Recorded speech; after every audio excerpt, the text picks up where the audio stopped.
just like Immortality Game of the Year. Nick's like, did you play it? Nope, not at all.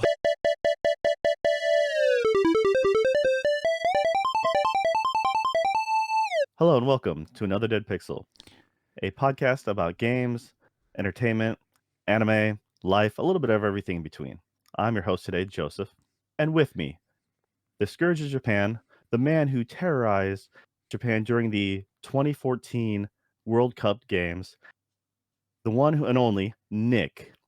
So, Nick, I remember clearly how you did not discriminate. You literally would tackle any man, woman, child, monk, nun, just to prove that American football was far superior than their Japanese soccer. What made you go to such extremes just to prove your patriotism for America? I was on bath salts at the time. Um, I, people have said I have a lot to apologize for, but I disagree. American football is the superior game. I stand by that, and I will tackle anyone that does not agree with me. I mean, seeing you run onto a elementary school pitch and just hit that, fifth grader and just watching his, Hey, shoes go flying look, as you just, these kids these days, they got a mouth on them, and they need to know. They need to know where where we stand on this issue. I don't care if they're 5 or 25. I'm gonna lay them out. So I forgot that the World Cup was the World Cup really in Japan in 2014? No, we were just when it was going on, we were there. I Okay. remember us clearly almost getting into a bar fight because we walked into a foreigner bar and a friend of a coworker of yours, their friend, randomly walked up to you really, really drunk and was like, "Oh, do you know her?" And like was very in your face, and it was just like, "Wow, are we Oh, gonna start something I here?" do remember that. Yeah, I worked with that lady, and she had like a bunch of dudes hanging around. Uh, Uh, Funny story is that same guy I randomly met through a different contact, and it didn't click until after I hung out with him for like 3 or 4 times. I'm like, oh wait, you were that drunk dude we almost had to fight. yeah, Turned out he's not such a bad guy when you start drinking with him, but if you meet him already half in the bag, maybe not such a good time. I heard more of things about him later. And yeah, He's in yeah, China now teaching, I'm pretty sure. So that's where they usually end up. Yeah, they usually end up uh, in China teaching. you can usually get a good university gig there, and then Oh, you're pretty dude. much sitting pretty. Yeah, once you have a little bit of experience, yeah, pro tip for anybody who's going to teach English overseas. Once you have a little bit of experience, you can get a job in China, a pretty cush job teaching at like a university, and it's pretty nice, But it does take like, I don't know, probably 3 to 5 years of experience and some smooth talking to be able to get into a gig like that. But you can do it. It's a lot harder in Korea and Japan to do that, but you can. Yeah, Korea was usually like a 5-year minimum stint, and then you get your master's. Usually, if you can find a local Korea university that provides you your master's for free, there's like special foreigner enrollments where they'll provide you your master's for free so long as you don't quit. And if you quit out, then you have to pay the bill. And then through all that, and being there just long enough, you make connections, and then you can get yourself like a tendered university gig. And I know a lot of expats who've went overseas, married, found a spouse, and they're now teaching higher level education.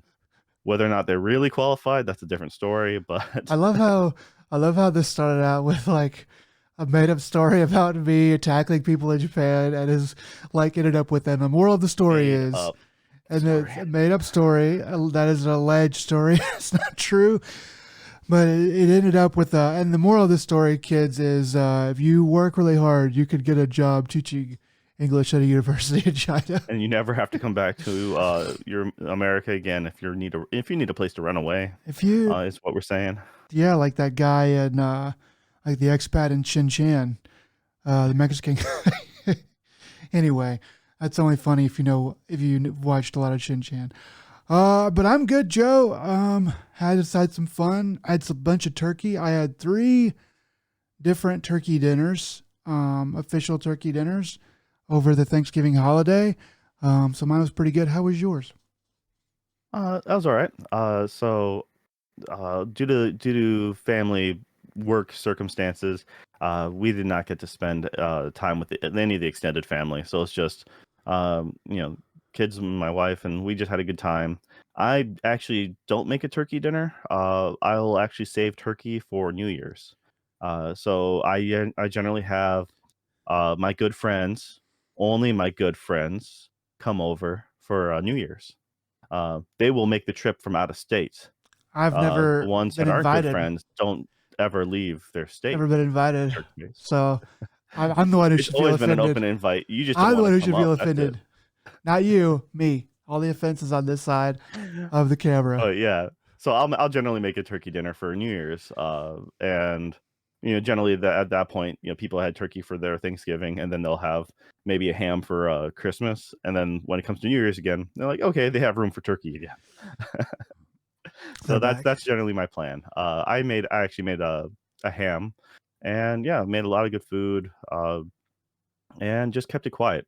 Uh, you know, Unfortunately, did not get to do much Black Friday shopping. Had to look after the kids, and yeah, so I didn't really partake in a lot of deals. I ended up did I got like 1 or 2 things. Got myself they had the Mega Man vinyl collection. So soundtracks 1 through 11. Ah. And I picked that up for like a little over 100, like maybe like 140. So that's gonna be sent in. Should be getting that in a week or so. It's very Uh, interesting that you should mention vinyl and Black Friday because for Black Friday, I wasn't planning on partaking in the deals too much, but I started looking around, and lo and behold, I found plenty of stuff to buy. So my friends, actually my D&D friends, have been wanting me to get into vinyl. One of them, several of them are pretty into it, and one of them is like super into vinyl. He has like 1,000 records and like a really expensive like record player. So they were talking to me about it, and I was like, well, what should I get? And they they were like my one friend who was into it, he was like, well, you're gonna want to get the XJ45, but it's kind of expensive, so really your starter one should be like the M291. I was like, okay, let me Google M291, and it's like a $600 record player. And I was like, dude, I was like, I don't have a record player at all. I'm not like, that's way too much to just jump right into it with. So on Black Friday, looking around, I'd been eyeing this Audio Technica. So they have this one Audio Technica normally is 150, but that was down to like 100. And they have this other Audio Technica, don't remember the serial number for it, the model number, but it's normally 250, and it was down to 150. And I was like, okay, I'll do that. So I got that. I got some new speakers. I got a amplifier to run the speakers off of, and I got the Cowboy Bebop soundtrack on vinyl, and all that's you're coming able to in. get you're able to get the reprint. How much did you pay for that one? Oh, it's the reprint of the. It's I paid 32 something for it, Nice. 33. There's another version, the original ish version, that's like purple and red. So it depends on where you get it from. There's a lot of places that have exclusive colors as well. So it gets really, like really finicky, depending on where you buy it from. So, Just like Best Buy or GameStop getting their exclusive pre-order deals. Same thing with vinyl. yeah, so the one that was 39 is like red and purple. The one I got is 32 is the Ein variant. So it's white and brown, like Ein is white and brown. So that'll be Yeah, so in. the Iron version was the second print. The first one was the Swordfish, and I can't remember Faye Valentine's Jet, but it's the two. It's the two planes, and that one goes for like 100 plus now because that sold out immediately. I believe it. I remember. because my my furnace died when I was about to buy the original, and then it's like I ended up having water. No, that was it. That was it. It was a plumbing issue because we ended up having water backed up next to our furnace, and so like, wait, something sounds funny. Walked around and like, sure enough, so my entire night got like that was it. And the next day, the pre-orders are gone. I'm like, you got to be kidding me.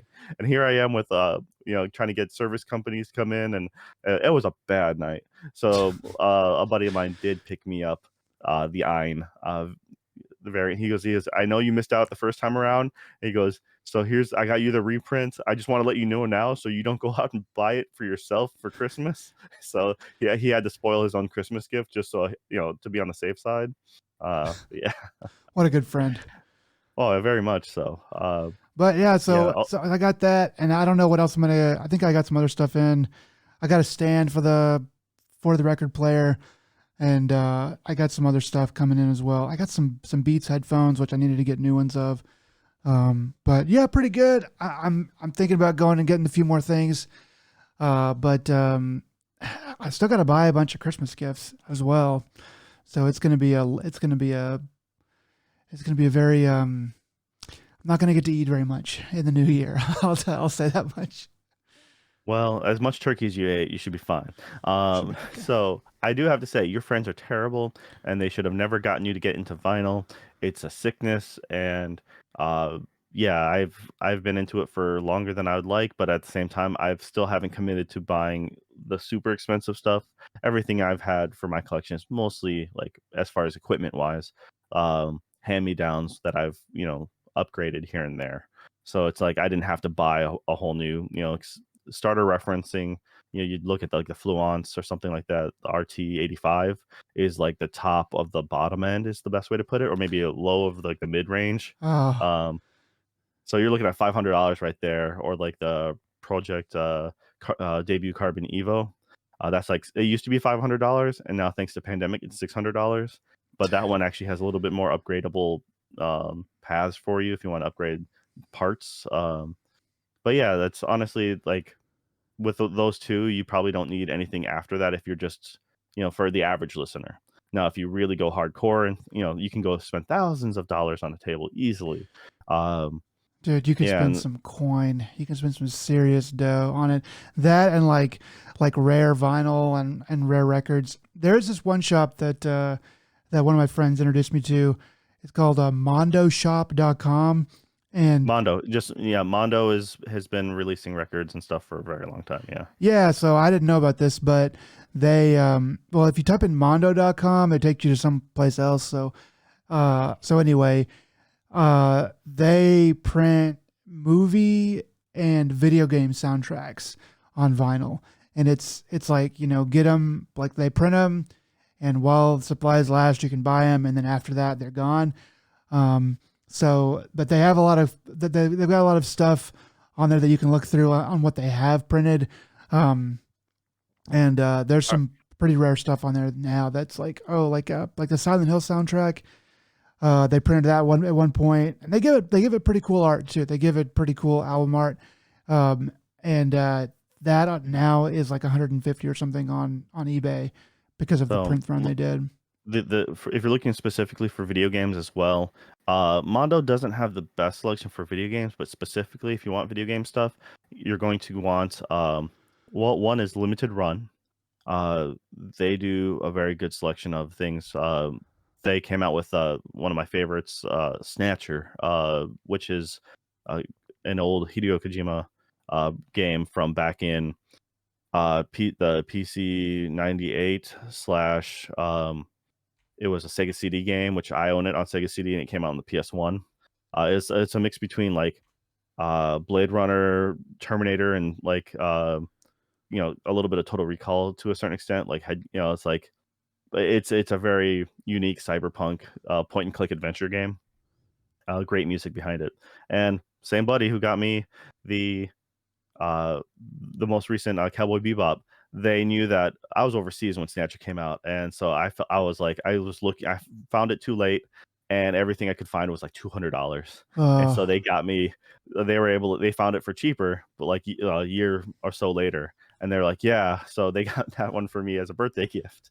So, Nice. uh, yeah, well, I have that friend I owe a lot to when it comes to that. So, but yeah, limited run, lots of good stuff. Unfortunately, as the name suggests, it's limited. The other one is I am 8-bit. Go there. They'll also, both sites have video games and other things that collectibles, but I am 8-bit is amazing for collector's sets for both of these websites will bring out digital only games. They'll actually make a physical print. So, a lot of people like to have a physical copy. Recently they did I am 8-bit did one for a box set for Eastward, the Switch game that you played earlier in the year, Yeah. and they have the soundtrack to that.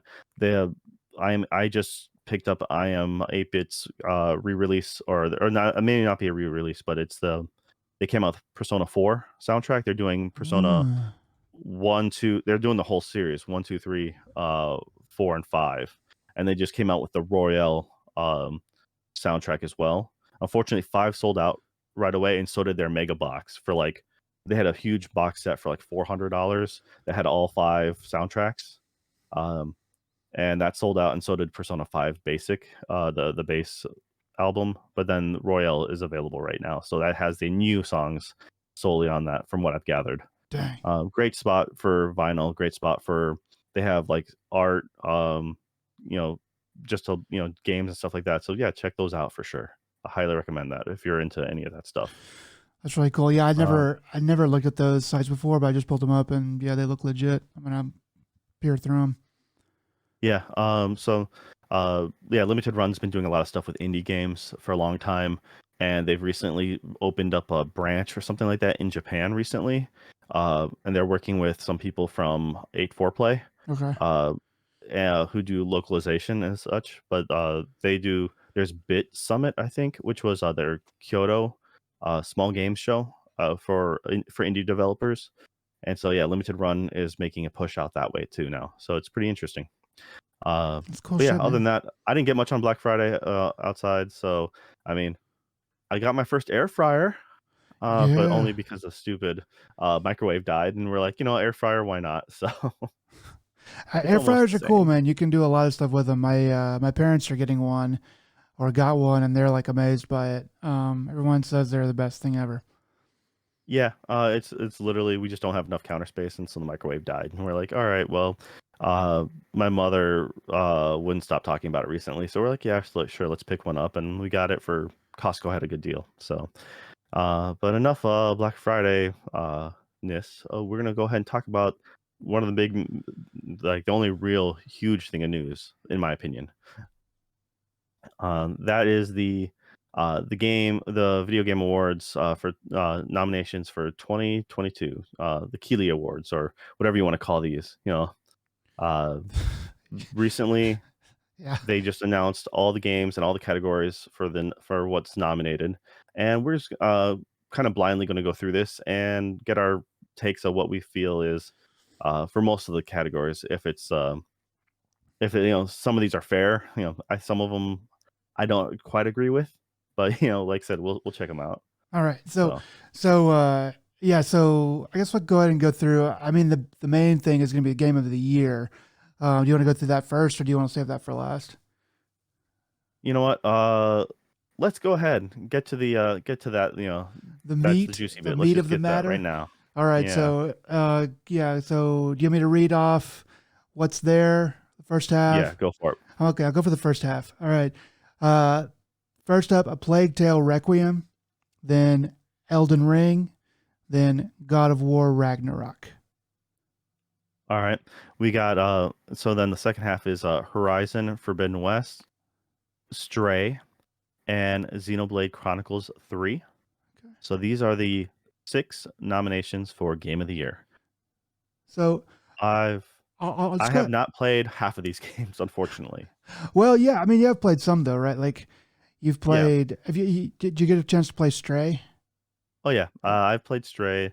Now, I have so God of War. I actually the library. I have a copy that on reserve. So when they get that back in stock, it'll go to me. You always get to play it. But Okay. Yeah, well, it was one of the things that I just don't have a lot of time to commit, but like I really want to play God of War. Elden Ring, I think, or I guess, I think that's going to be a huge. It's probably going to be the winner in my get. It's just I just think it's going to be the winner hands down. It wouldn't be my personal pick, but I think it's there. Uh, I'm going to go ahead and play Plague Tale Requiem before the end of the year, just for my own personal sake. Yeah, me too. It's on Game Pass, if I remember correctly. Yeah, yeah. Horizon Forbidden West is I do not have access to that, but you do. But you haven't even played the first game yet, right? So Well, I played like 10 hours, 12 hours of Horizon okay, Forbidden West. It is really good. I've played all of these games except for a Plague Tale Requiem, so I'll dive into that a little bit, and kind of look at it. What I am kind of I'm kind of glad about here is, I mean, I have to play a Plague Tale Requiem to be sure, but it seems like this year's selection of games, well, this year's games are a lot stronger than last year's. I got to be honest, and there's no game on here that I would feel is wrong to select as game of the year, like they did last year with It Takes Two. Now, you and I played a little bit of It Takes Two together, yeah, um, and it was not, it wasn't bad or anything like that, but you know, I just didn't see any way that it was. I mean, we didn't play a lot of it. We played a couple hours, but yeah. We only made it through the first major like level, as it were. So maybe it picks up, and maybe the story gets like super heavy or something. I but don't as know. far as the gameplay goes, like it just didn't. I mean, maybe I don't know. I guess I should reserve judgment, but to me, I was like, "There's no way that game is game of the year over something like Metroid." To me, they kind of just wanted to to in a weak year give it to kind of the darling of the critical darling of the year. But that's I don't see that happening here. I think everything here, um, I would be more or less okay with it winning. I don't think anyone thinks Stray has a legitimate chance to really win, or a I play. felt Stray was the one that didn't belong. I mean, I can see from an artistic standpoint, like you always have in the Oscars, you have like the art house film that is there because someone thinks it kind of should be, or at least it needs to represent a certain niche. But I didn't beat Stray. I kind of stopped after, I don't know, 3 hours or so. eh, And so I was just, uh, there wasn't enough to really compel me. So that just, like I said, it was just something missing there. Now, I heard that as far as like Xenoblade Chronicles 3 goes, I've heard some really good things about that game, and like especially once you're committed into it, like the latter half, it's just apparently it's super amazing. But and I've heard a couple people say like if Elden Ring wasn't here this year, it would be their personal like game of the year. Uh, but since in a world without a year with Elden Ring, I mean, my only thought slash hope that a real contender would be God of War personally.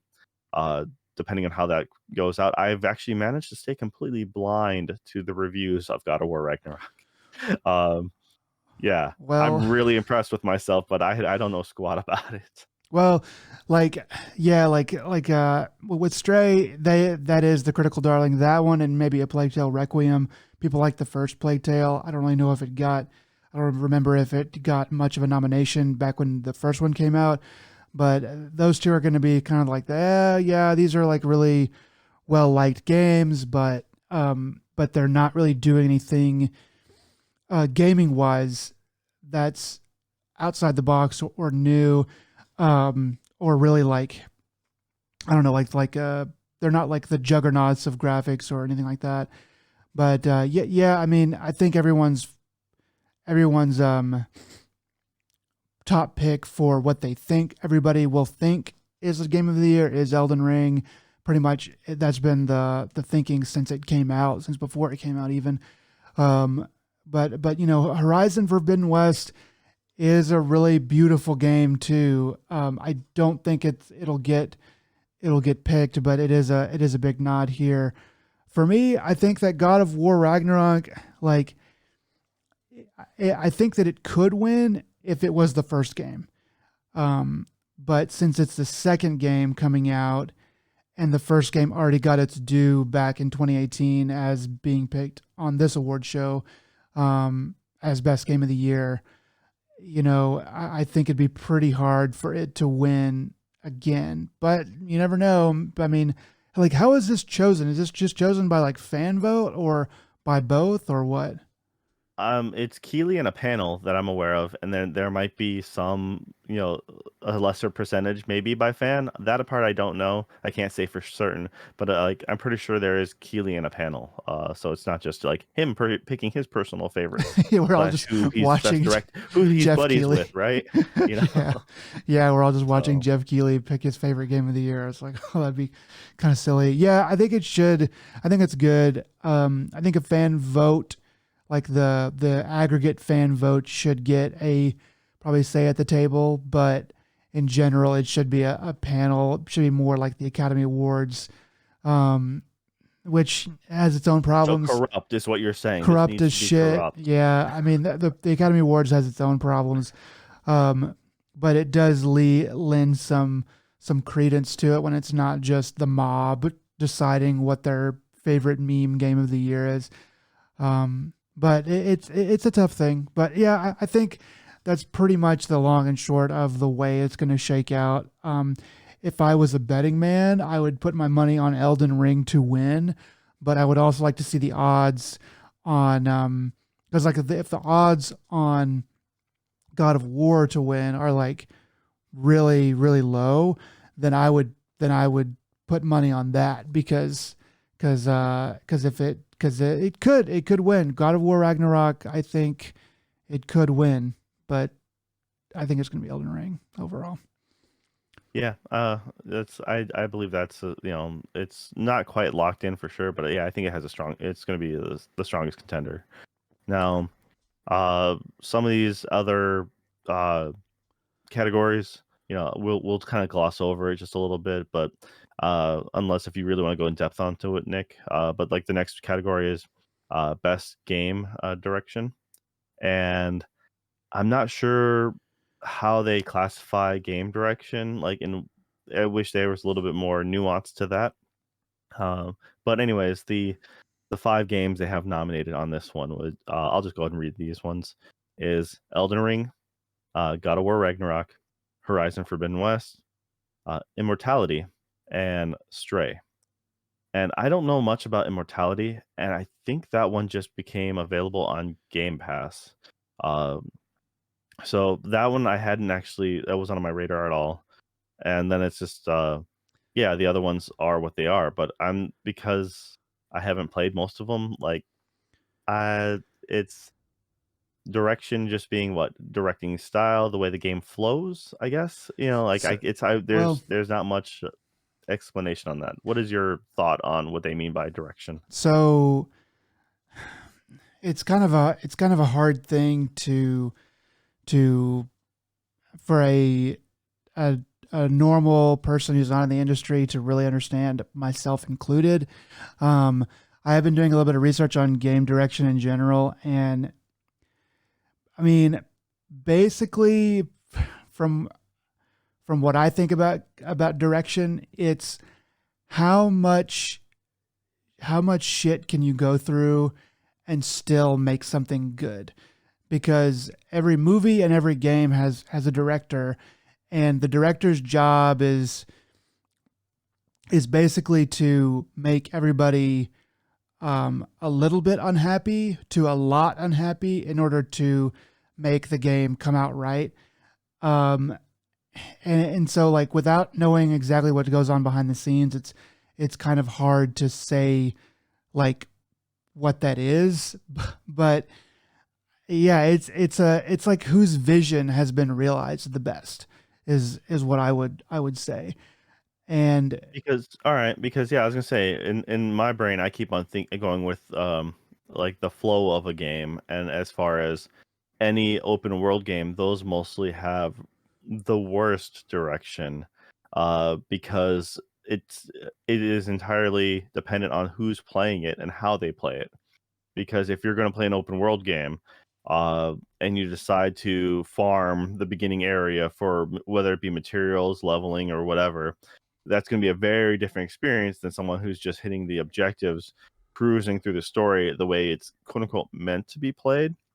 The only exception to that would be Breath of the Wild, which I may not agree with, but that game had wonderful direction because it was laid out in such a manner to which you are always interested in seeing, what's on that extra peak, where there's always something almost wherever you were in the game, there was something of interest if leading you you to turn the the next camera point. around. And Yeah. therefore it would guide you, yeah, and in that direction, making it flow better. So I think that is like that was So, open world done right. Um, okay. I just feel it was too barren in that game. But as far as these games, like Elden Ring, you can choose to skip massive parts of that game if you wanted to. You're like, yeah, I just don't feel like, or by accident, even some people never go south from the starting point and they miss that entire southern area. Well, Um, I mean, I think you're looking at game direction as like the way the game directs you, and a more literal thing rather than Well, I'm thinking more game flow, like as in like how it draws you from point A to point B. And yeah, it is directing, it is pushing, but at the same time it's how it respects your time is kind of like, you're trying to give me the end experience. And that's why I think it's harder for an open world game.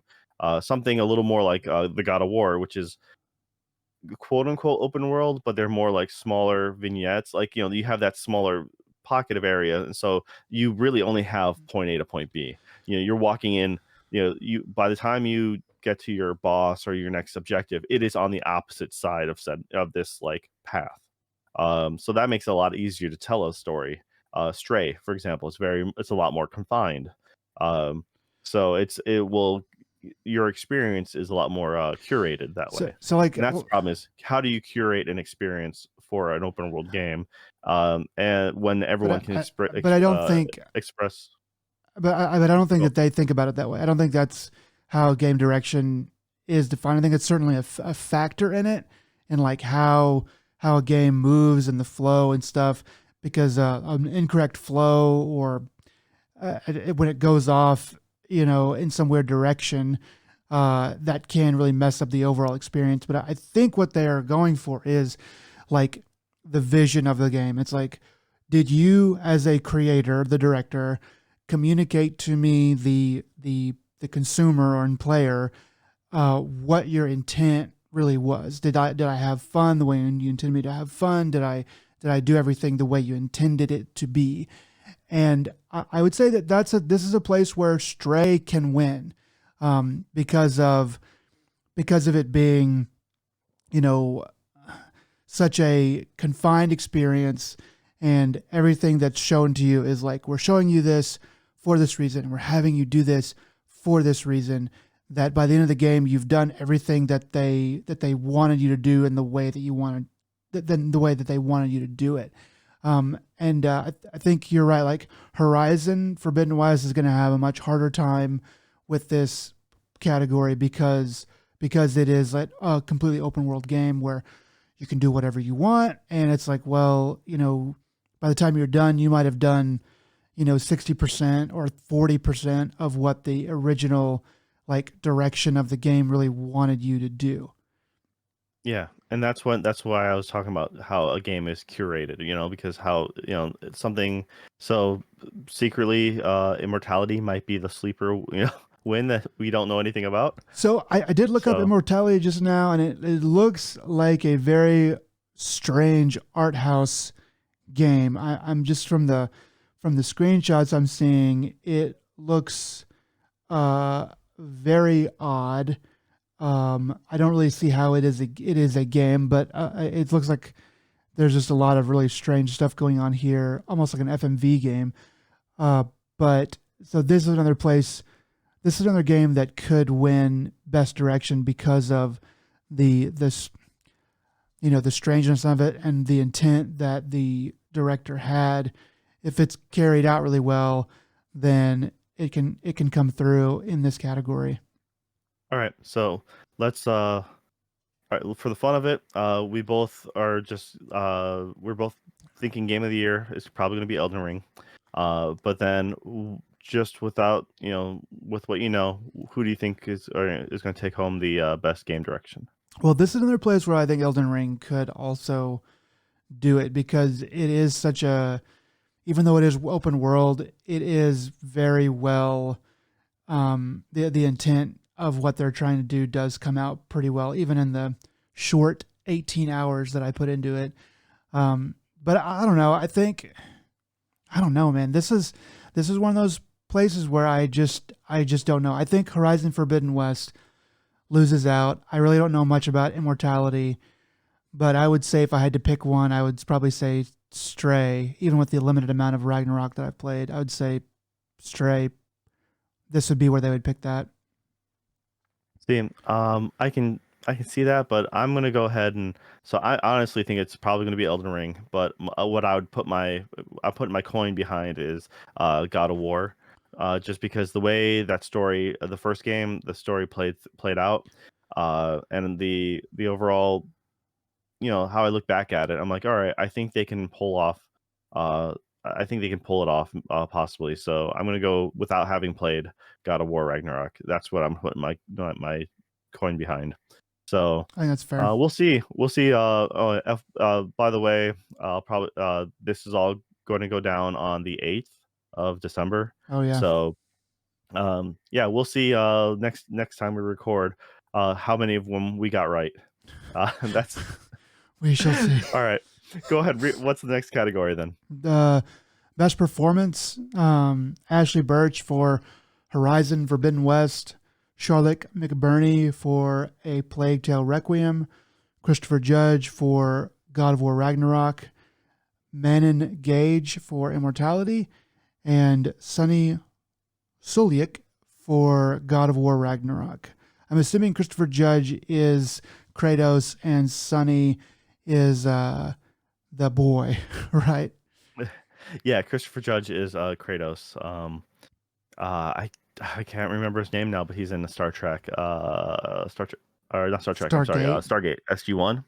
He's and so he was my favorite character in that. Yeah, And I yeah. can't remember his name now. I'm just drawing a blank. So I never watched Stargate SG-1, but I would like to. I've heard a lot of good things about it. I've heard a lot of good things about it over the years. Yeah, I don't know. Like, I need to go play Plague Tale Requiem. I'm sure Charlotte McBurney is doing a really good job on that. And then Immortality, I guess I got to pick that up now because that's coming up again and again. And I really just didn't know anything about this game. But yeah, I don't know. Do you know who won the year that the original God of War or God of War 2018 came out?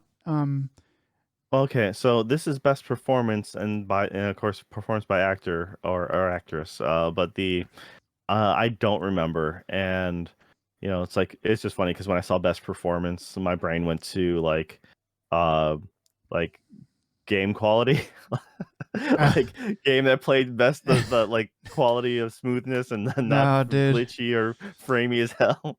you're That in just the shows you where my brain went immediately. And I'm like, oh, I saw like when the moment you read names, I'm like, oh, okay, they mean actor, like actual skilled people, not quality of gameplay. Okay. Um, no, it's for this one. Uh, I just remembering based off of the first Horizon. You know, Aloy was good, but not. I don't know. I'm not sure how much that they've changed in the next one, but like I just never felt it was up to a certain quality. Um, I I don't know. This is one that I just kind of don't know much about. I mean, it was just Plague Tale. Like I said, you mentioned maybe good, but also we gotta play Immortality now. I guess we really do. yeah. I have to Kind of know. came out of nowhere in my like I was never on my radar, and all of a sudden now it's here. I didn't even know it So. existed. Yeah, I'm pretty sure it's on Game Pass. So I can. so I will speak a little bit to Ashley Burge's performance in Horizon Forbidden West. I'm sure she has some baller stuff at the end of the game, which I haven't reached. But I mean, I can say that for as far in the game as I am, I did notice immediately that her performance was pretty great. Like, um, a lot of the other actors in the game and voice acting in the game is good. It's all really good, but um, she she outshines everybody. Every scene, you're kind of just waiting for what she's gonna say. She takes scenes that are just meh or throwaway, and and adds uh, like life to them. Like there's some stuff in the game that is not super well acted, and you're kind of like okay, but you can tell she is not pulling back on her acting ability at all, even in scenes that are maybe less important. So I would say that, I mean, from what I can see, they might give it to her over somebody like Christopher Judge, because again, we've already seen this stuff. And I actually, from as much as I have played of Ragnarok, Christopher Judge's, there's a couple parts where it is kind of like, okay, it is a little bit ho hum. He is giving it his all in certain parts, but other parts, some of the in between dialogue and stuff, it's kind of like, okay, well, that's just sort of him, I think cashing the in God of check. War, if you're gonna have a character show like range, it'll be the kid, right? So in this case, Sonny, it's or the actor Sonny Siljic. I'm not sure how to pronounce that I'm last name. assuming Sorry. that J is like a North European J, so it's like a Y, like a Okay, Suliak, I Siljic. think. Yeah. So not a Spanish J. So Sulik. Silvik. But yes, anyways, sorry for completely murderizing this name. But that would be the spot in a God of War game. Just offhandedly, I would be like, yeah, that's the character who has the most range, the most growth, the most emotional anything, right? Because Kratos has always been this, you know, mountain of a man who shows very little, and that's why when they do get emotional, that's what's supposed to make it so impactful, because like, oh, finally a kink in the armor or something like that. There is a human under there, but no, it's in this case, I think all that acting range would probably end up going to the son. And Is it the same kid as the first one? I mean, I know the character's the same, but is the actor the same? that I don't know. I didn't know the actor, the character name for the first one either. But you said that Immortality looked like an FMV game, and you had me at FMV. So I was just like, I really have to play this now because I love me some old FMV style games. So So, yeah, it is. It's still Atreus is still played by the same actor, Sonny, as okay, 2018. You bring up a really good point. which means that the kid that actor could have as personal growth would really show too. I think because when So, you're that young, you would actually you'd have more room for sure. well, as much as I have played, which is only about 3 to 5 hours somewhere in there, um, I did notice immediately that I was like, oh, Atreus is better actor this time, but I didn't realize it was the same kid, just grown up. So yeah, I think that he has a good shot. Got to play Immortality and Requiem, but just for the growth alone, so far, without really too many highly emotional scenes under my belt, as far as what I've seen, he definitely has a good shot of winning because of that, like you said. Yeah, so yeah, that's exactly it. I'd put my token behind to Sunny there for God of War Ragnarok, but at the same time, my second bet, if I had to have one, would be Immortality, just because I love, like, there's no FMV games are notoriously cheesy and bad, and I absolutely love them for that. Playing the old Sega CD games and everything, like there's so many of them on there. So I personally, I'm secretly rooting for Immortality on this one, not knowing a single thing about this game except for what you just told me. So We'll yeah. see, man. We'll see how it goes. Um, All right. So next category is best multiplayer. All right. So we have God of War, or not God of War. I'm sorry. Oh man, I'm tired. No. Call of Duty. Very similar to God of War. Pretty Uh, much the same. this is like the same game. Kratos can easily murder a bunch of people. No. Call of Duty Modern Warfare 2. All right. So I assume they're meaning the new Warzone 2, but they could just be meaning the individual maps on this. If they're calling No, everything, there's so no Modern Warfare 2 was like a re-release, remaster yep. thing. But they're also revamping Warzone at the same time, so I'm not sure if they're considering like 2 for 1. So Warzone 2 I think is a different thing. I think this Call of Duty Warfare Modern Warfare 2 is an official release from this year. Yeah, it is. And the new maps, like, so I'm Okay. wondering if so they're just going based off the old, the quote unquote new or old maps, but an actual map style and the old style gameplay, not just the battle royale.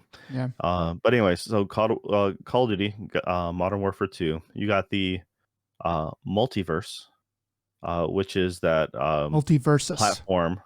Yeah, multiverse. It's the platform brawler, which we've Looney which Tunes no stuff. longer has police in it. So Oh yeah. thanks to your reporting from before.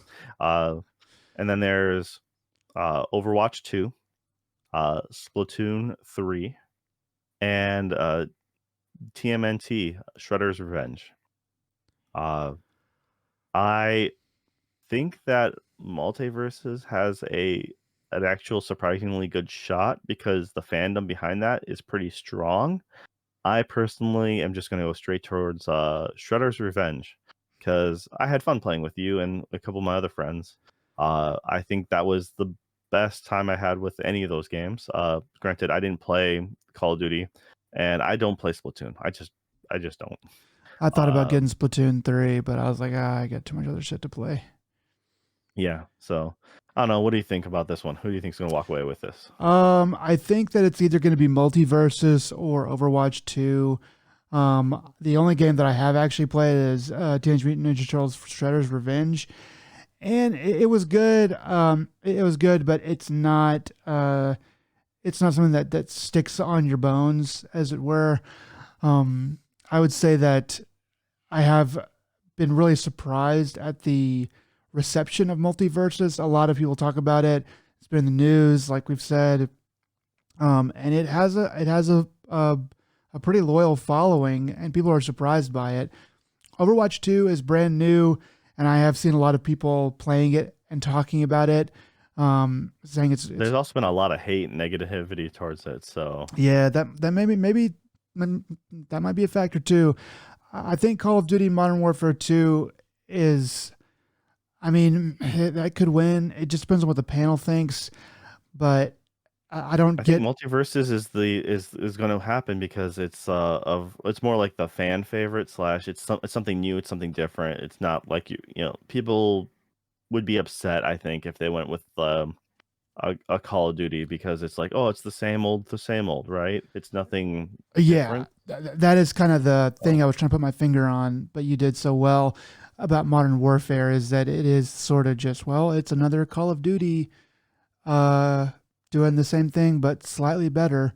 So that and Overwatch 2 and Splatoon 3, they're all the second and third iterations of what they're talking about or beyond.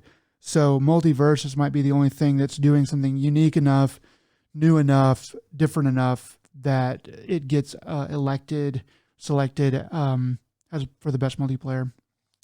yeah, so I think Multiverses, or at least I'm going to root for Multiverses, but secretly I'd rather have TMNT. But that was my only out of my personal time. I enjoyed my time with that. But then again, it depends on who you're playing with, right? Yeah. So all right, the next category, You want to do that one or you want me to? go for it, man. Best ongoing game. Nominees are Apex Legends, Destiny 2, The Witch Queen, Final Fantasy 14 Endwalker, Fortnite, and Genshin Impact.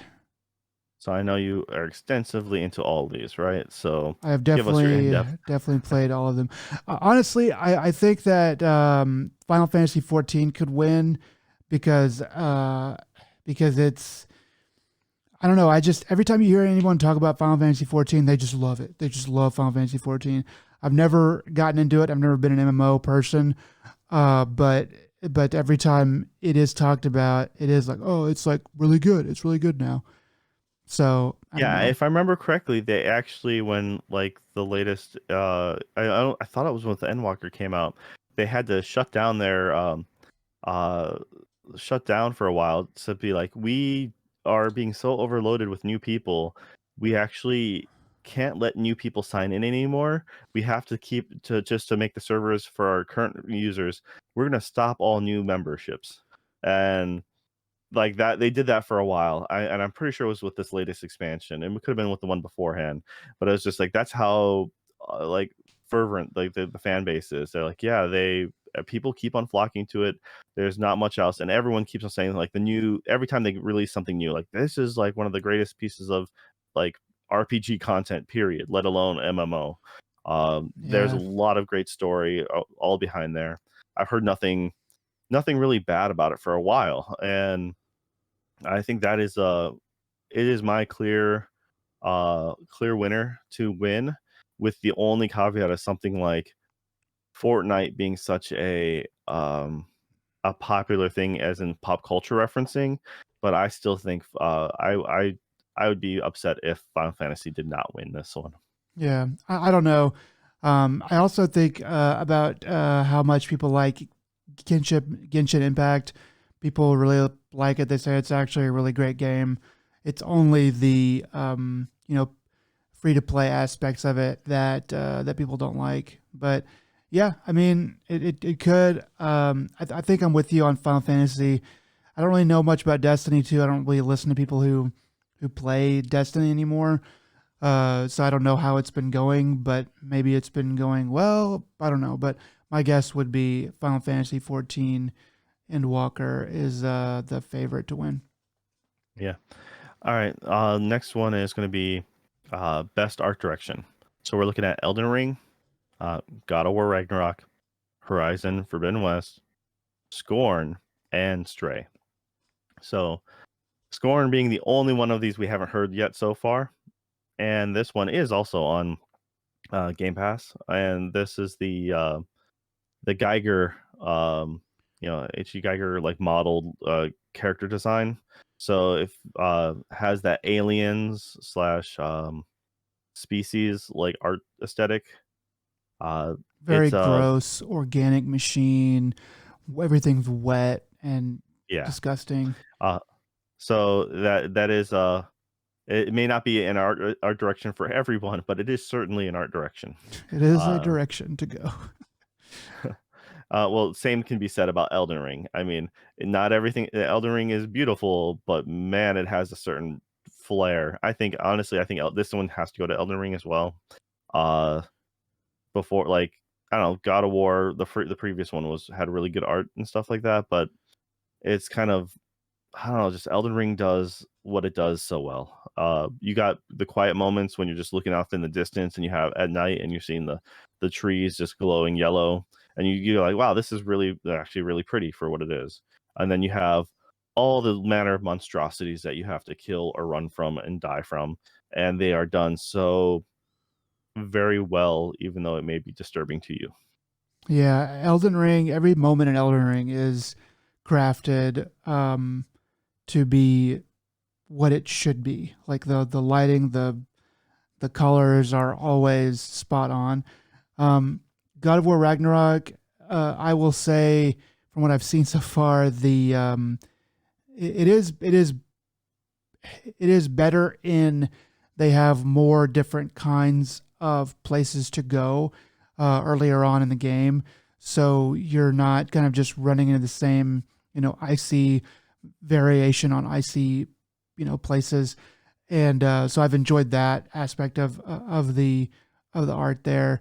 For Horizon Forbidden West, man, it is a really beautiful game too. It is a absolutely gorgeous game, and I would say that if there was a best, um, best photo op or best ph- photography ability category, then Horizon Forbidden West would win because There are some pictures that I've seen people take that they posted on Reddit that are freaking amazing from Horizon Forbidden West. Like, I don't know how they got the camera to do that. I'm suspecting there's some kind of mods or whatever, but the graphics that they're taking a picture of are definitely in-game generated, and it's unbelievable. It's unbelievable what games can do now.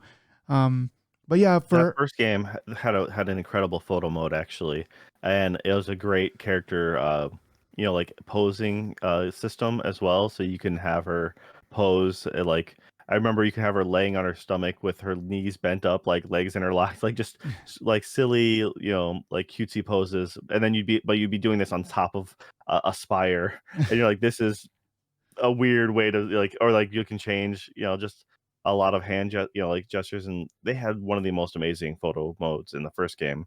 Just unfortunately, I didn't play around with it too much. I'm maybe not that's where it's really coming one from to, them. Yeah. yeah. So I'm not really one to play with those too often in games. So I'll just So say that no, it doesn't surprise me that game has an amazing photo mode. It's very vibrant. yeah, yeah. I didn't know the first one had that extensive of a thing, and I started to play or tried to play around with it, but I couldn't figure out how people were doing some of the things they were doing. But that makes sense now that you can actually do modeling or whatever.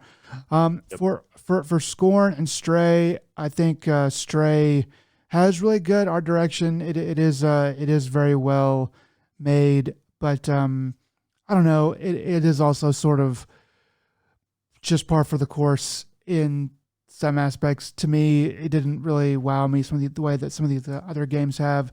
And Scorn is just so different. It's just so different than what you normally see, and so much of a. I mean, if there's any game where of the year where you can take one screenshot of it at any point and know exactly what game you're talking about or what game you're showing, it is Scorn more than anything else. All right. So what do you think is going to take away with that one? Man, I don't think they're going to give everything to Elden Ring, but I think that this would be a place where it would be come in high, if not win, then be runner up, and if not, then this might be a place where they give something like Horizon Forbidden West, because it's going to be hard for Horizon Forbidden West to win much of anything else. But here, I think that they would go, okay, they did an amazing job, and we're going to give it to Horizon Forbidden West. Yeah, I can That's what see I I think. can see that. Once again, it's the vibrant colors, and it really pushed, like you can tell the difference quality between, quote unquote last gen and current gen. Oh yeah, Um yeah, so it's kind of like them, flexing their muscles on that. Like look, the underwater, and stuff like that. So dude, it all is right. 100% a next gen game. That's for sure. So we got here the best score. I'll let you read this one off. So we have A Plague Tale Requiem, Elden Ring, God of War Ragnarok, Metal Hellsinger, and Xenoblade Chronicles 3. I have not played Metal Hellsinger. I'm going to look that up. But Yeah, so Metal Hellsinger, I've only seen this on sale recently, and it's under like the music category. So at least that's what it's had some like I forget what it was on. It was on PlayStation or something like that, and it popped up under like music, and I'm like, interesting. And it's gotten really good reviews from what, or at least on Steam. I remember like when I saw it there as well. it's pretty cool. So uh, yeah, it's different. Hadn't seen a trailer or anything about it. It just I don't know. At first glance, it's like yeah, it's trying to do something like Doom, but apparently the game is supposed to be very different. So yeah, I can't really say much about that score. I just honestly will probably say right away that Xenoblade Chronicles, being the JRPG it is, uh, probably has the right to win this one, and that's just what I'm going to back right off the bat. I mean, for what I played of Elden Ring, I don't really remember any of the music just blowing my socks off. I think it was But I probably, think there wasn't a lot of music though. That's the thing. So that's like whenever you did hear it, you're like, oh yeah, but there wasn't like there's nothing. There's not a memorable Diddy tune or nothing like that in my memory of that game. yeah. And I will say that, Xenoblade Chronicles 3, which is scored by Yasunori Mitsuda, who did my favorite score of all time in Chrono Cross and Chrono Trigger. He also did that as well. So he's been around for a very long time, and like it is a really good score. The battle song he definitely got right in this one. It's a very memorable, awesome like little ditty. So I mean, if it were me picking, I would definitely pick Xenoblade Chronicles 3. Even kind of sight unseen on some of these others. God of War Ragnarok is good, but I think it's probably more of the same. So I need to play Metal Hellsinger though, because that might have something to say as well. Yeah. All right. So yeah, I'm like I said for that one, I'm just straight up backing Xenoblade on that, hands down. It's the only, I mean, unfortunately, haven't played Plague's Tale, so I can't say much about it. And if God of War is anything, Ragnarok's anything like the predecessor, it's okay, but nothing like it. I remember the first one not wowing me. So, what are you backing up on this one? For best score, Yeah, yeah, I'm just gonna stick with Xenoblade Chronicles 3. I think that yeah. that's what. Well, for what would actually win, yeah, I'd probably say Xenoblade Chronicles 3. I mean, like I said, Metal Hellsinger. Unfortunately, not having played it or heard it, I can't. Like that one could seriously have an amazing. It made it here, so as a nominee, so there must have something to back it. Yeah, But it'd be worth listening to at least. All right, best audio design: Call of Duty: Modern Warfare 2, Elden Ring, God of War Ragnarok, Gran Turismo 7, and Horizon Forbidden West. Now, I can understand why Call of Duty is on this because the sound of the many different guns. Uh, that seems like what it's there for. You got a lot of explosions and such. Uh, Elden Ring did not really impress me much with the sound design. I played that game mostly with headphones on as well, and I just nothing was too memorable about it. It wasn't like I was hearing, I don't know, just there was just nothing like too significant about that.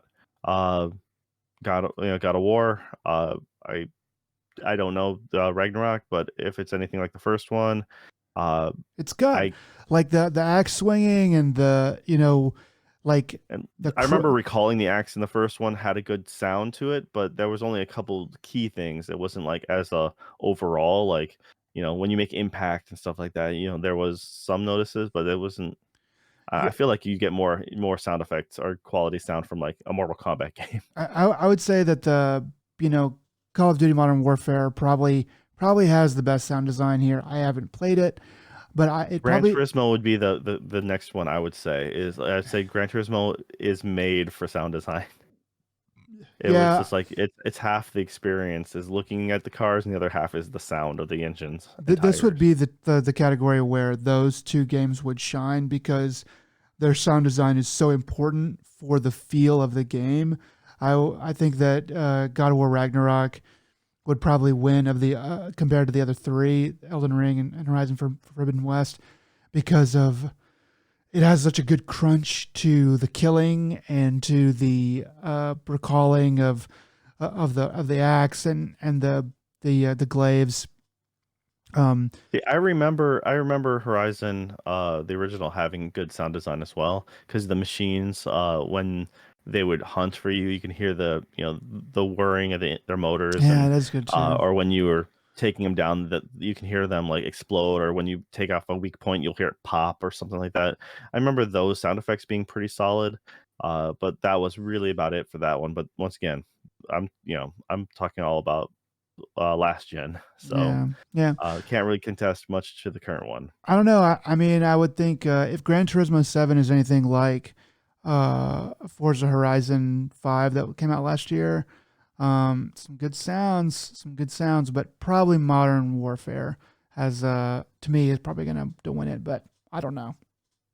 Yeah, it's a toss up. I think I'll go Gran Turismo first, and then with the Call of Duty second is what I'd end up doing. So just the opposite of you, it sounds like.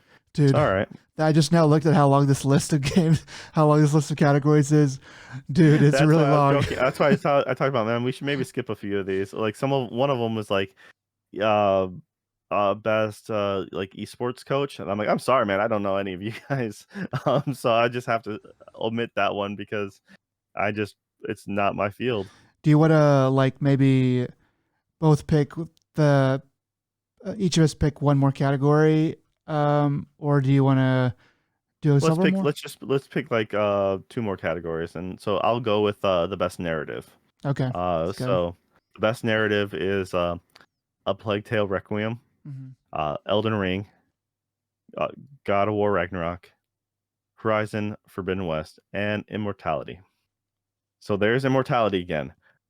I really need to play this game now, especially since it's on narrative, and I'm a huge fan of. As just like this might be my secret game of the year. It seems without knowing squat about it. It's like tailor made for you, and yet you still ignored it throughout the year. How could you? just like, just like Immortality Game of the Year. Nick's like, did you play it?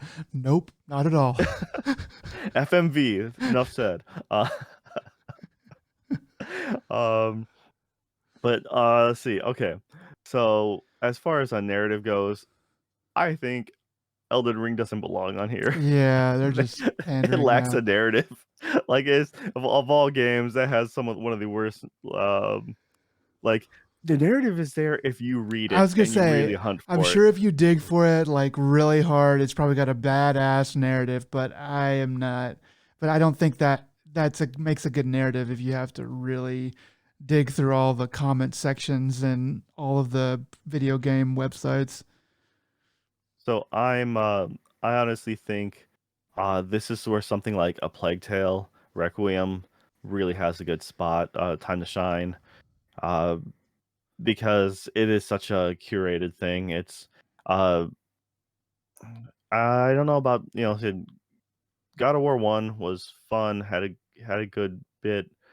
Overall, I remember my experience was pretty good, and I think Horizon, the original Horizon, the narrative was the only reason. Like most people, I got tired of the gameplay, but I'm like, but the story is what drove them to finish.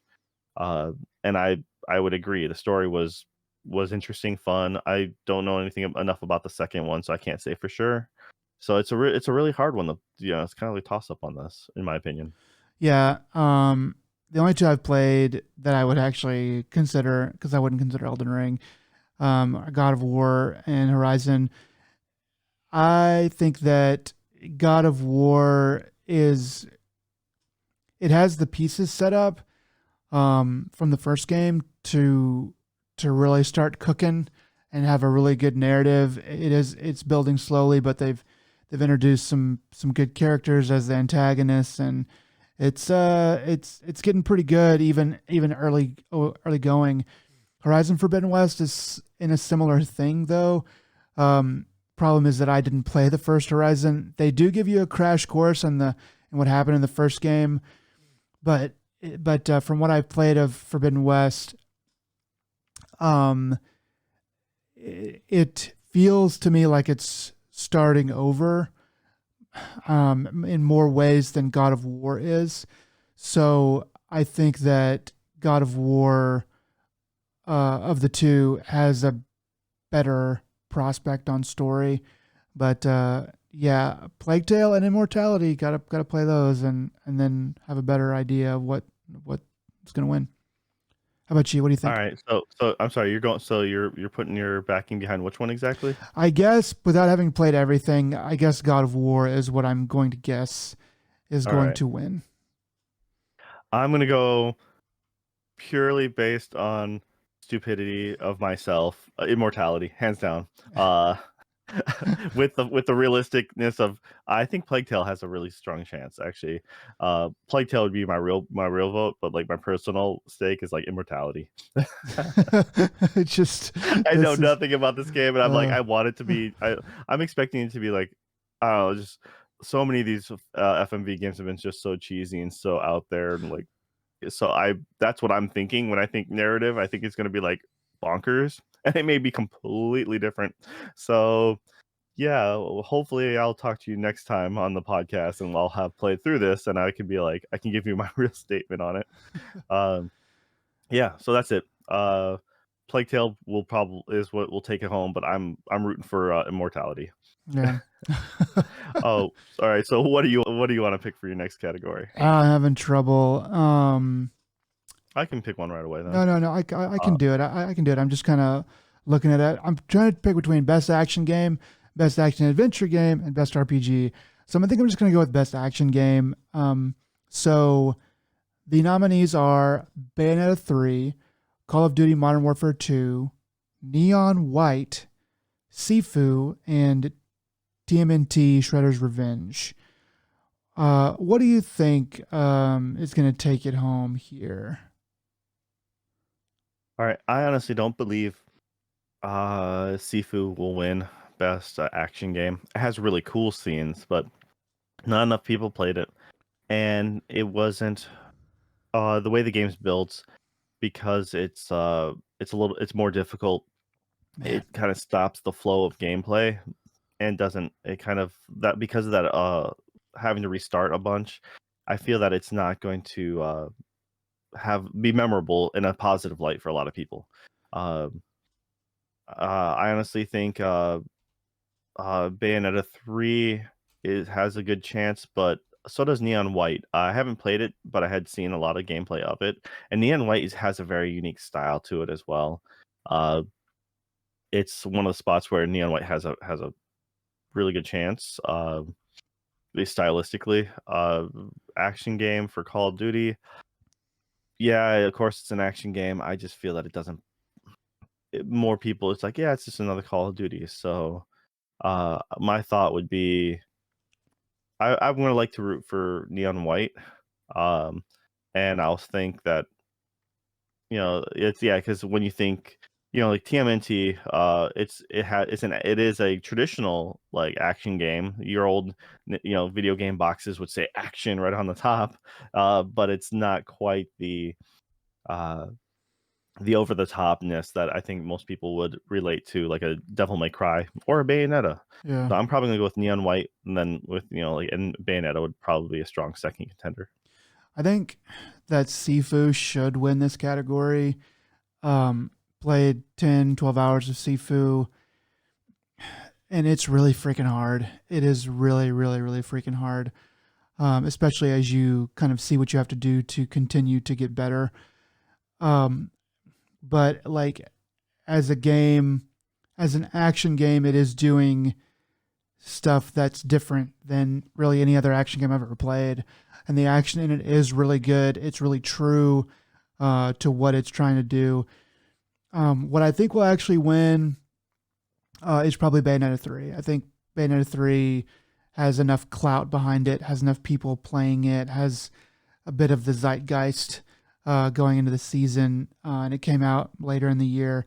So I think that is probably what they will choose. It is a bit more, I don't know if it's more pure or less pure of an action game, but it is what you think of when you think of action game. And I think that is probably what is going to win. Neon White, I need to play that too, I guess. But I would say probably Bayonetta is going to win. All right. My last pick of categories is going to be best action adventure game. Uh, very similar to yours, but not quite. So yeah, action adventure. So we're looking at A Plague Tale Requiem, uh, God of War Ragnarok, uh, Horizon Forbidden West, Stray, and Tunic. Uh, I am surprised. I guess I wouldn't have thought A Plague Tale Requiem would really fit under this category. That's one of the things that's like, wow, that took me by surprise. Kind of Stray as well. I mean, yeah, I understand, but like, it's not what I think when I think traditional action adventure game. Like I think of both those games, and I could be wrong about a Plague Tale, but I think of both those games more as a puzzle game than really Yeah, action adventure per se. but for me, it's like hands down, Tunic. Just Tunic running away with it. Granted, yes, you can have a good God of War. Is God of War and Horizon are they do belong in this category. Uh, I think maybe just going based off of the older games, I think God of War might have uh a more fun time, because it flows a bit. I think the combat flows better than Horizon did. But, I'm not sure how they changed it up with the sequels. So I would say, God of War maybe a second, but I like Tunic so much, and that game is what I think a quintessential action adventure game. Tunic should probably win whatever categories it gets selected for because it is that's a weird game, man. It's a weird good, like you start playing it and you're like it's just doing something kind of special. It is Dark Soulsy, but in some of the weirdness of it, but it is it's it's good. It's its own. It definitely is its own thing, and it's not apologetic, and it's freaking well made. So yeah, I would say, with that being said, I would say what I would pick is Tunic from this category. What I think they will actually pick, I think they will actually pick Tunic because of what I just said, and also because those other games, they're action adventure, sure, but it doesn't quite stack up to the adventure aspect. Maybe I don't know. Horizon Forbidden West, I could see winning this as well, but yeah, I think Tunic. All right. What's your last one? So my last one is best RPG.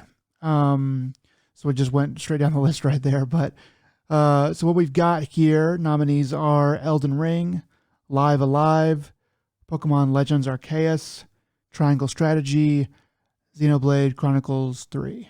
So I'll go ahead and say that I hated Triangle Strategy. I am looking forward very much to talking a lot about it in our Game of the Year discussions.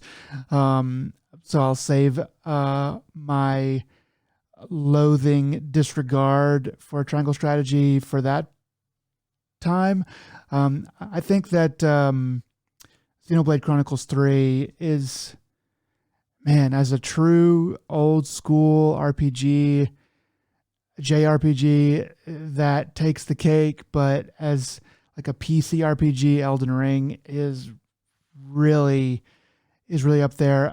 But to me, I think Xenoblade Chronicles is a truer RPG. I think Elden Ring has too many action elements, too many action adventure elements to be as true an RPG. But that's kind of splitting hairs. I would say Xenoblade Chronicles 3. So I would pick to win. What would actually win? Ooh, I don't know. I'm pretty up in the air. What do you think? All right. I don't think Elden Ring really belongs here. It's it doesn't belong to be in every category. It's not, but I mean, it's as great of a game as it is. I don't I don't know, just I personally don't think it fits here as well. But on that note, I also think uh, Pokemon Legends Arceus. I think that's it does fit, but it doesn't at the same time. It does what it does do. It does well. I think I did not have as bad of a time with Triangle Strategy. I still haven't finished it, but I got some good gameplay in it, and I didn't think it was that bad. I can see people being happy about that.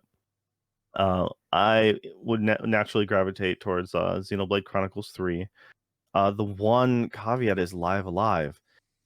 Now, Live Alive is a remake of a game that never came out to the US, if I remember correctly. So that one would probably be the sleeper winner. It's the matter of who played it. I don't know many people who actually played it. And do you it's like if they did redid Final Fantasy like 6. It's like, is it fair to bring out an old game, polish it up, and then be like, yeah, here's this masterpiece, now enjoy in all its glory and give it an award now. Well, I mean, if Granted, a I lot of work went into localization and everything like that.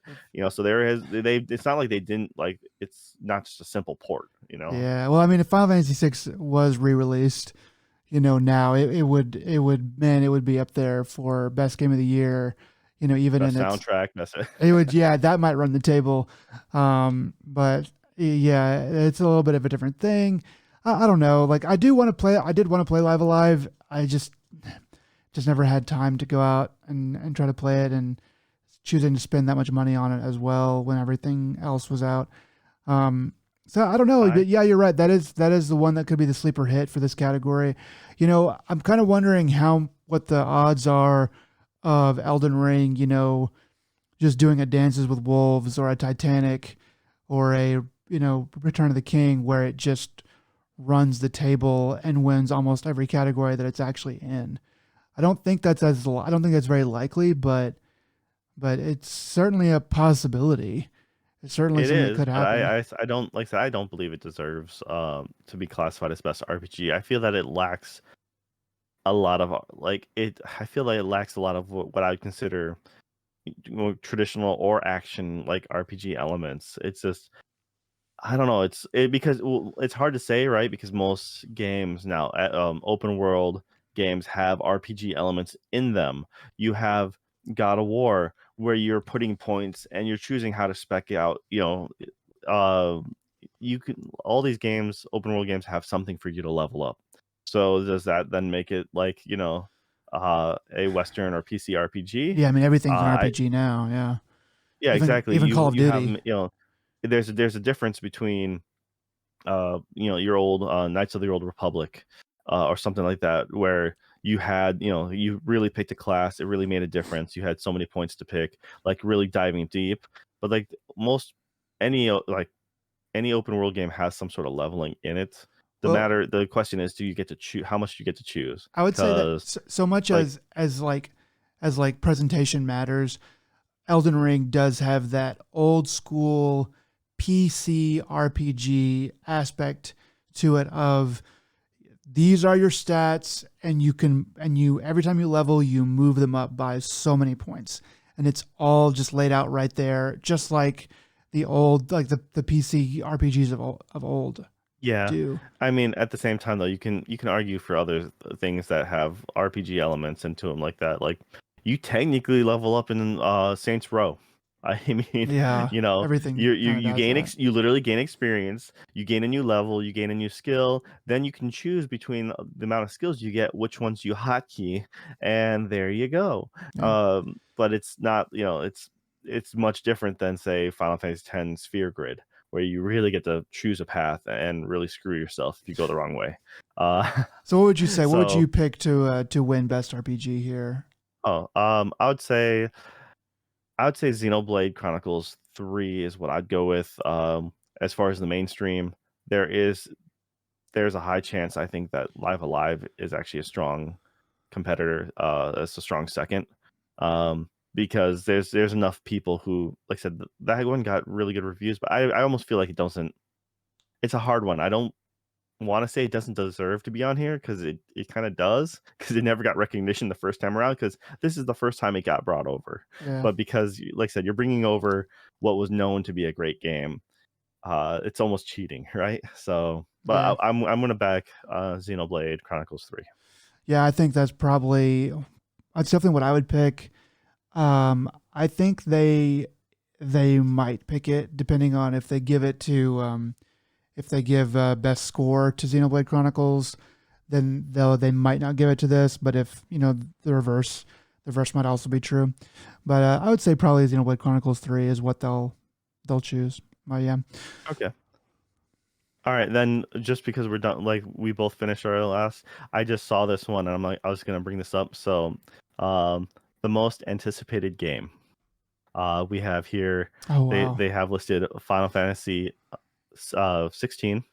You have Hogwarts Legacy, Resident Evil 4, Starfield, and The Legend of Zelda: Tears of the Kingdom. So because we had just before we started recording, we had talked about a couple of these games actually. I felt it was very relevant, and especially coming up to the end of the year and looking into the future. Yeah, out of this list, what do you think is your personal most anticipated? my personal most anticipated um is probably Zelda Tears of the Kingdom. But Hogwarts Legacy has me intrigued just from the screenshots I've seen. I wonder what that's going to really be.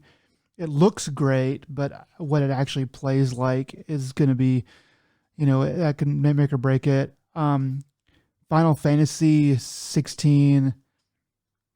I don't care for the protagonist. The way that he looks doesn't interest me. And Final Fantasy has been pretty bad. The mainline ones have been pretty bad for a good long time. So I have a feeling that I'm not gonna. I just am not getting hyped for it at all. I'll play it probably, but whatever. RE4. Um, Watching the gameplay for that, I was like, it looks. I don't know. It's we're getting into the point where I don't know if we really need the remasters for RE4, 5, and 6, because they already looked as so good as it is. But we'll see. And Starfield's another one where I was like, I don't know about this gameplay. It looks like No Man's Skyrim, as people started to joke about. So yeah, Legend of Zelda. I think it's gonna be the same game, but more of Breath of the Wild.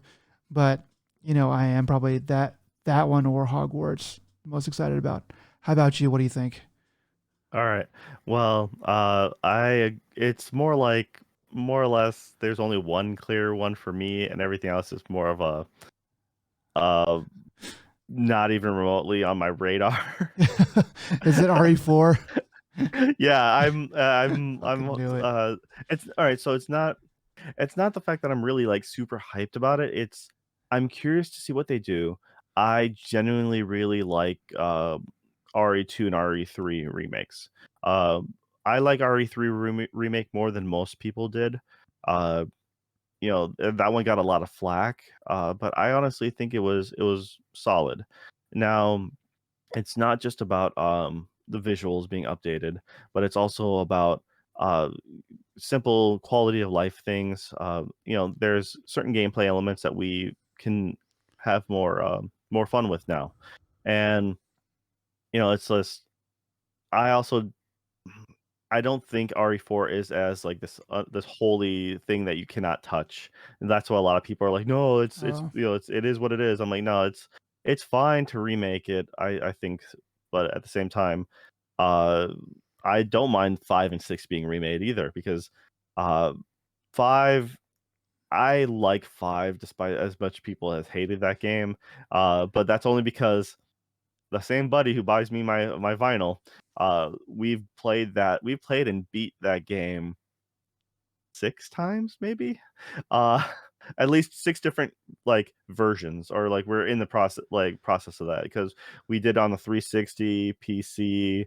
We came out like when it came out again for uh PS3, PS4.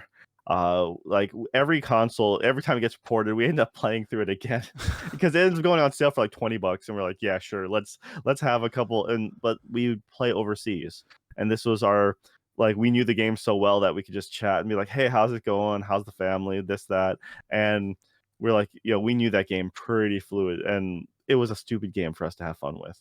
So I like that game for a different reason, not because honestly the game is bonkers and it's stupid, but not as stupid as 6. 6 was terrible. I actually genuinely had to grit my teeth. I played through 6 twice because I played with my wife and I played with my buddy again, and we're like, yeah, I really wish I never had to play this twice. I really did. So that game, I would love them to remake that one, because I can only imagine how much better that would be. Because that game is broken in a lot of ways. Uh, just straight up, I don't like that game. So yes, remake all of them. Go ahead. But continue to make good stuff. So 4 is the only one I'm really interested in. Starfield, I I stopped caring for that a while ago. Hogwarts Legacy, the initial when they first announced the concept of it, that was great. And then J.K. Rowling's turns out to be, like started becoming more of a terrible person. So I'm like, yeah, I'm just gonna step away from that. And then you have Final Fantasy. I agree. Final Fantasy has not been interesting for me, the mainline ones, for a while. Um, I just there's not been enough there to really pull me in. But then again, it's hard for me to get into a JRPG in general. Uh, it's just there's a lot of time investment into it, and it's just not what I play anymore. Back when it was you only had one game a year, maybe two games a year on the PlayStation 1. And then I was just like, yeah, I loved Final Fantasy because I could play that for 100 plus hours, and then I'd replay it again because I was sick in the head. Um, like many people are doing with Elden Ring, you know. Yeah. uh, so I mean, it's if you find a game that you really jive with, like I can't, like good on you. I can't knock anyone for who really falls in love with the game. Uh, and I'll play Legend of Zelda just because I played the first one, the Breath of the Wild, but I'll have to hate play this one and hopefully be surprised because like a bad Uh, anime, I watch it and then I'm like, you know what, maybe it gets better, and I'm like, it's not going to get better, but you're going to go through it anyways. And that's kind of what I'm doing with this. Is I'm like, you know what, if I'm surprised and if it's a lot better, then great. Then wonderful. I'll just have a good experience. But I'm coming at this at such a low angle that it's either not going to disappoint me because it's exactly what I expected, or I'm going to be like super surprised, and anything else would just be like that was better than the first because there's not much to make it worse. Um, yeah. So RE4. That's my that's my okay. short answer. No. All right. Thank you for that. Okay, so I think that's all we wanted to go through with Game of the Yeah, Year. yeah. But if you're interested in esports and you have there's like 5 categories of esports at Oh, least. So, jeez. That kind of makes me sad. dude, some people really it depends on what esports you're looking at. I mean, I watched a bit of Overwatch, when it first popped up, and you did a lot of LoL back in your day. I think So, I think that, CS:GO and Overwatch, it's pretty hard to watch those games as esports. There's too much going on. Even if you understand what's going on, it's too hard to really follow because it's first person. But I think that League and Dota lend themselves best because they're pretty much, you're watching them the way that you would watch like a football game or a basketball game from above already. And it's slower. You're able to kind of more accurately see what's going on. That's my rant about that anyway. So, yeah. So that's Game of the thanks, Year stuff. for Eric Van Allen for writing about this on Destructoid. So that's for the list, and we'll have it in the show notes as well. But that's if you want the full list of everything, there you go. Uh, There you go. yeah. All right. Well, real quick to what we've been playing. Uh, Thanks to the holiday weekend, I've just been super busy with family, so I haven't gotten to play a whole lot. Well, so I went back to some comfort food, and as it were, no pun intended, but I guess I should have intended that one. Uh, Damn it. yeah. I bought a friend. I bought a buddy a shirt that said "All my puns are intentional." So yeah, that look on your face says it all. Okay, we have here. I discovered that Vampire Survivors. I've talked about a lot of times on how much I enjoyed playing that game, but I stopped because it was all pre, 1.0. Uh, but it became available on Game Pass, the cloud service. So I was able to just stream it to my phone, and then I'm like, you know what, this game is probably one of the better ones to use because all you're doing is evading and it's auto firing. So it turns out it works pretty well on your phone. Simple Wi-Fi, just streaming to my phone while the family watches YouTube or something like that. It did its job. I enjoyed the hell out of it. I only played like a handful of hours, but yeah, totally effective, worth the try. And then I kind of went back to Saints Row, just progressing the story a little bit and just having a good time, just doing, it's just kind of mindless. But it's like when you need to turn some stuff off and like, yeah, let me just do the side missions. And it's still effective. So, I mean, I know the game it didn't do as well as they hoped, and yeah, I can totally see that. But at the same time, the game not as bad as people put it out there. Maybe I'm a little more forgiving for it because I've had good memories with the prior game, but at the same time, I'm like, I had a terrible couple experiences trying to play multiplayer with this one, so I am very disappointed on that. But just as a single player romp, I'm like, yeah, it does the job. Does the job. Yeah, Yeah. that literally is all I've played this week. I mean, I did like Saints Row, man. I always say that every time we bring it up. It's definitely a good little game. $60 or $70, how much it costs? Maybe not, but I think it's definitely worth picking up. If there was a sale on it, it's definitely worth grabbing, having some fun with your friends with it. It's good. It's good for that. It's not going to blow your socks off, but it's definitely good for that. For me, I've just been playing God of War Ragnarok. Not that much though. I went on vacation, thought I might play some Bayonetta on vacation. I didn't play anything or watch anything much at all, except a couple World Cup games. And but I did finally get back and start playing some God of War Ragnarok. Like I said earlier, I played about maybe 5 hours total. And it's a beautiful game. It is a beautiful looking game. It is picks up right where the last one left off in really all aspects. The story, obviously, but also the the battle system. That they do kind of make you kind of spoilers for the first game if you haven't played it, but they do make you jump back into the axe first before they give you the Blades of Chaos again. They make you do the axe for probably about an hour just by itself, and then the Blades of Chaos come back into it a little bit. But it's, probably the biggest knock against the game is that it is the first game again. Just everything is a little bit better. Just everything is slightly better. But I'm definitely enjoying it. I do want to get through all of it before the end of the year, hopefully.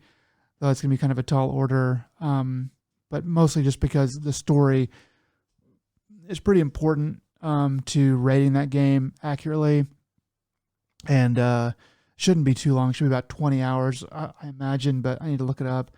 But yeah, it's good so far. So yeah, it's cool. But yeah, I'm looking forward to playing the rest of that.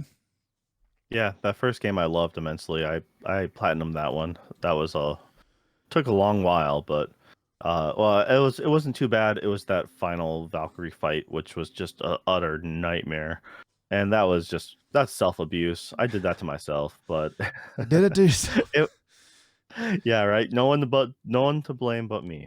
All right. And then you said you didn't get to watch much, but what did you get to watch? Oh, I did this past week. I turned on Netflix and I started watching this documentary show called Pepsi, Where's My Jet? And it is a 4-episode documentary about this guy when he was about 20 years old in 1995. He was watching a Pepsi commercial where this is back when Pepsi was doing points. You could get points by buying Pepsi, and then you could spend those points on like T-shirts or sunglasses or more Coke or This was like more first. Pepsi. This is around the era where the points system first started. Before you had codes on the bottle caps and stuff like that. This is like the start of roughly the era for Coke and Pepsi to start doing things like this. Yeah, yeah. So they did this big campaign, and they had this commercial where they had a young man, but probably about 16 years old, and he gets up in the morning and he puts on his Pepsi shirt, and it shows like so many, like 700 points, and then it goes on and on to different things, and finally it ends up with him arriving at school in a Harrier jet. So if you don't know what a Harrier jet is, it's the jet that is in True Lies at the end. It is a jet that can hover essentially. A VTOL. It can do a vertical takeoff Right, and right. landing. That's what VTOL stands for. So Yeah. So So they put 7 million points for the Harrier jet, and there was no disclaimer. And this guy saw that commercial and started like working on, is it possible? Blah blah blah blah. Um, anyway, so I'm going to go ahead and kind of spoil it. Some of the aspects of the documentary. So if you're interested in watching it, then turn this off and go watch it. But um, basically, what happens is they find a loophole in order to get the 7 million points. And basically what you can do is just pay for the points instead of having to actually buy Pepsi. So they do that, and then Pepsi is like, okay, that's funny. And then they're like, no, really. Like, this is what your commercial said. This is how to buy the points. We have done that. We want our Harrier jet. Or at least, they never said this, but they probably would have taken a payout. So, it goes around and around. It actually takes years. It takes up to like 1999 before they finally get a verdict, and it actually goes before a judge and everything. Anyway, it's just kind of the story of how that works out. No, I actually remember when this happened live. Actually, I remember the commercials, and I remember being like, "That's a Harrier jet." That'd be like thinking to myself, like that's funny, but it's like that'd be cool. The points thing was kind of stupid in my opinion, but I was like, oh yeah, I clearly remember that. And then I remember hearing on the radio how they talk about, yeah, a high school kid like got the points necessary for the jet, uh, but like it's now going to a lawsuit or something like that, and be like, oh wow, that's wild, and then never heard about it from again. So it's like, yeah, it's one of those things where, yeah, like where I'm watching it and I'm like, I think that he should have gotten either the Harrier jet, which is worth $32 million, or they should have had to pay him out a substantial amount of money. I don't know about 32 million, but in the millions, in the tens of millions, they should have had to pay him out. But I'm just gonna go ahead and ruin it for you, Joe. They didn't. That they basically what happened is they outmaneuvered them Pepsi outmaneuvered the kid in the legal system. They sued him first, and so they got a favorable judge due to they sued him, and so the suit had to be done in New York, where they're headquartered, and then they got a favorable judge in New York. It's a judge that's favorable to corporate interests. And they just got bullied and messed around with until there was no way they could win. But I mean, from what I saw in that documentary and from what the commercial had, it looked like they should have paid out a good chunk of money because he figured out how to do it. And it was all in it was with their own fine print that he beat them. But oh yeah, no, it's one of those things that I never suspected that the kid would have gotten away with anything. It was just the the funny stupid, like they didn't even like, we didn't know how he got the points. Just I remember just hearing about it being like, yeah, they got the points for the jet, but like it's just like, I'm like, of course they're not going to win against a corporate like entity of that size. Like it's what are you getting, like if you want to lawyer up, like they have the retaining like lawyers to last forever. And yeah, it would be, you always want the underdog to win though. You're like, yeah, score one for the little people, F the corporations. But well, I mean, if they had gotten the trial to go to a jury, then it would have been really close. It would have been really, really hard because I mean, they interviewed some people and they can make it look however they want. But I mean, if I'm a juror on that, I'm going to be like, no, I think you guys got to pay. Yeah, but you're also talking about America where if I break into your house during Christmas and I hurt myself on breaking an entry through your window, I can sue you and like win, and it's your fault for my injuries. That's the kind of society by juror. So Well, actually, they kind of talked about that. They talked about how the McDonald's, the hot coffee at McDonald's, you're mm, familiar with that one? How yep. that lawsuit actually put a bad taste in people's mouth, kind of like you're talking about, and they were sort of smeared in that way, and people were kind of like some people kind of turned against them because of that sort of, you know, circumnavigation of the legal system to get what you want. Yeah, People were it's tired of well, it. it's especially in the early '90s, people doing anything for suing was at an all-time high. Late '80s, early '90s, you got people jumping in front of buses, or you got people at an accident running up to the accident, being like, "I'm involved." Oh no, it's just those, the old Simpsons like ambulance chasing lawyer. It's just that is. I can totally see why people would naturally just automatically, whoa, no, you're just trying to scam the system. You're a dirtbag. Stop it. Yeah. Yeah, but it seemed like the guy really wanted the Harrier jet. Um, I mean, that would have just been pretty cool. pretty badass. The Yeah. kid shows up to school in the Harrier jet, okay? I mean, Gosh, imagine trying to fly one of those things. I wouldn't even know uh, what to start. Oh so man. yeah, all right. Well, that's you saved me the hassle because I was not going to watch that documentary, but I was curious legitimately. So thank you. Yeah. All right. So on my end, let's see here. I ended up see, I've been watching a little bit more of the. I can't remember how much I've talked to you about this in the past. I know I've brought it up, but I'm a villainous, so I'm taming the final boss. So I read the manga, and it had a completed story arc. I'm like, oh, that's nice. This one is about a girl who dies and is reincarnated into an Otome game where she is the villainess. So like she is on a doomed path. No matter what she does, she is destined to be murdered. Comically, essentially as a throwaway gag by the demon lord, and she's like, well, since I'm the bad guy, I'm just going to go ahead and make the demon lord fall in love with me, and therefore I can. That's my loophole.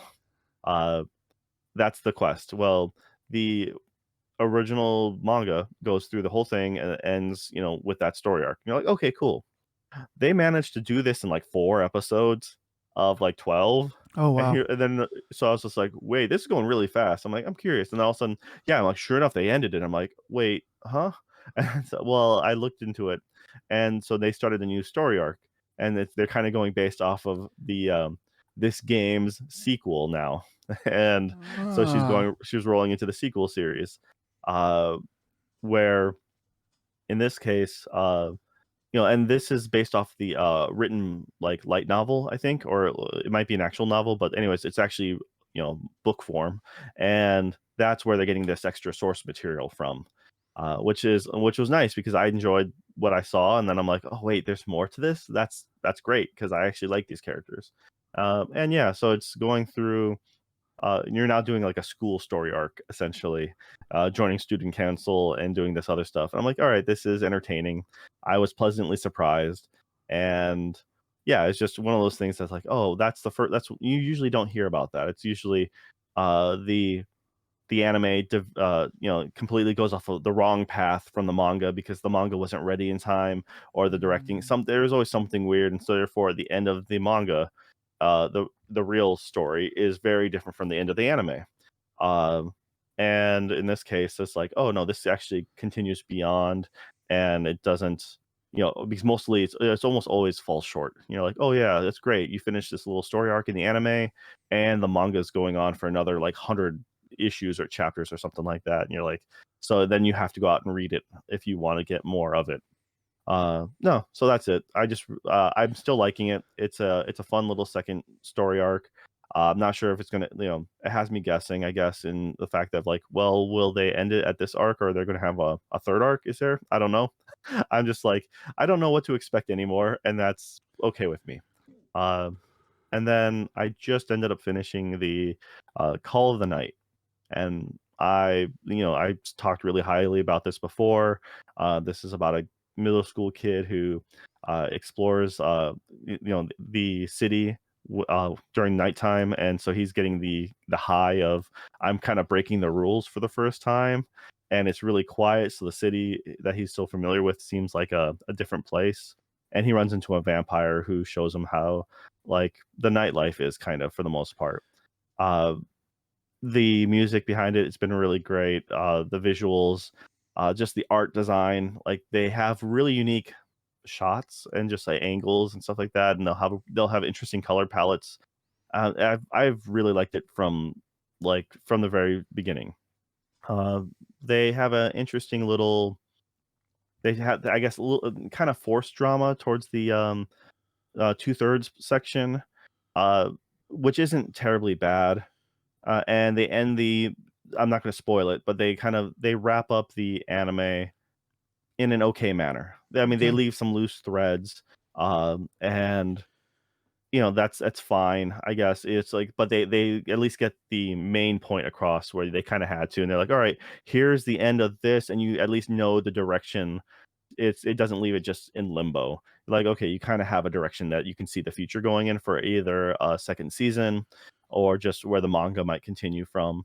Uh, but it's like, as if this is all I get to watch of it, that's okay. And I was left satisfied, opposed to being upset or being like, come on, man, what about whatever? Though they do a bit towards the end where they show a bunch of images from people that you've seen throughout the series, and then at one point you see someone on a swing in a park, and both my wife and I were like, wait, who's that? Who are you? Like, we both try to remember, like, we don't remember that person. Everyone's being shown for like half a second.